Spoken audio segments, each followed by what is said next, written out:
দেখতাম আহারে সব ঘুম, বাচ্চারা ঘুমায়, বউ ঘুমায়, ঘুমাবে, এটা স্বাভাবিক, অস্বাভাবিক কিছু না। সবাই ঘুম থাকলেও একজন মানুষকে যায় সজাগ পেতাম, মা। কখনো নামাজে, কখনো যায় নামাজে, কখনো পায়চারি করতেছেন অস্থির, কখনো দোয়ায় মুনাজাতে।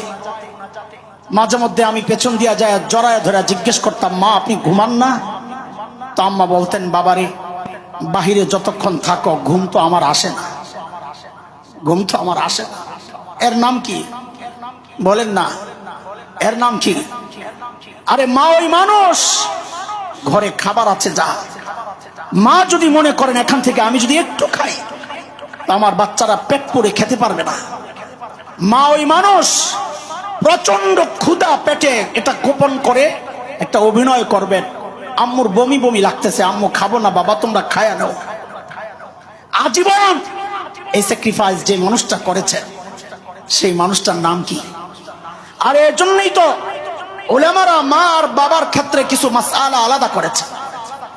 যেমন এক মাসআলা তো এমন, আল্লাহ তাআলা তৌফিক দেন দোস্ত, এই যে বিশাল আয়োজন, না এটা সরান, এটা বারবার পড়বে, ৭১ কাট ৭১, এটা এগুলো দিয়ে আমাদের জামা নষ্ট হয়। গাইমা এই রংটা আস্তে করে পিছনে ছাপ লেগে যায়, বাসায় গেলে জিজ্ঞেস করে কই গেছিলেন পিছনে, এই রং কি জন্য? বিপদের কারণ। লা হাওলা ওয়ালা কুওয়াতা ইল্লা বিল্লাহ। এই যে বিশাল আয়োজন, আলহামদুলিল্লাহ আল আবরার রিসার্চ সেন্টার, আমাদের মুতওয়াল্লি সাহেব আছেন একজন, আমাদের মুফতি মনির ভাই, আমাদের বড় ভাই, শ্রদ্ধেয় বড় ভাই, একদম ছোটবেলা থেকে যাকে জানি চিনি। আরেক স্নেহের ছোট ভাই মুফতি আলাউদ্দিন আছেন, আরো তরুণ অনেক আলেমরা আছেন, যারা অনেকে ব্যক্তিগতভাবে আমার সাথে সম্পর্ক রাখে এবং মাদ্রাসার যে কোনো বিষয়ে পরামর্শ করে। মুফতি মিজান সাহেব হুজুর, তিনিও থাকতেন আজকে আমেরিকার।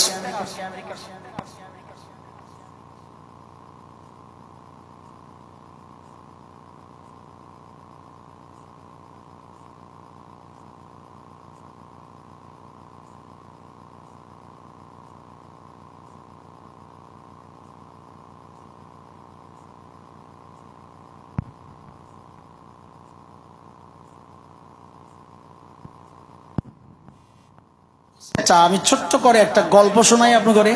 অনেকক্ষণ তো কিচ্ছা কাহিনী শোনেন নাই, শুনবেন না একটা কিচ্ছা? খুব মজা লাগে না? কিচ্ছা না, একটা উদাহরণ। একসময় ঢাকা শহরে দেখতাম, জামালপুর ছিল কিনা আমি জানি না, কয়েকজন ভিক্ষুক দল বাইন্দা জামাতের সাথে ভিক্ষা করত।